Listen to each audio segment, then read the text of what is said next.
siento, pero vuelvo otra vez al mismo tema.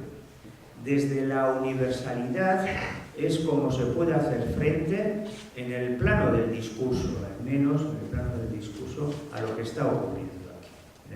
Los derechos sociales son derechos universales, mire usted. Y como son derechos universales, pues no me cuadra lo que me está diciendo. Y no entro en las batallas de los datos, es la universalidad de los derechos el punto de arranque. Y a partir de ahí, pelearlo.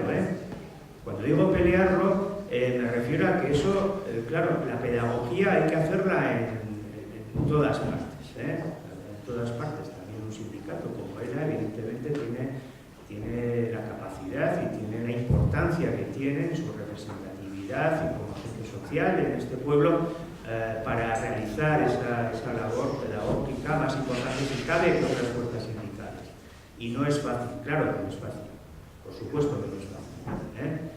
Cómo en la fábrica, en el pequeño taller, le podemos explicar al de al lado que lo de la prioridad nacional en el empleo, eso que aquí todos, joder, complicado, ¿no? Pues al final es esto, Quiero decir, si nos creemos lo de la universalidad, no podemos defender ningún instrumento normativo que nos lleve a esa famosa prioridad nacional en el empleo, que es sobre lo que se sostiene la actual ley de extranjería. Porque lo sabemos todos. Ahora, ¿cómo transmitir eso en el taller?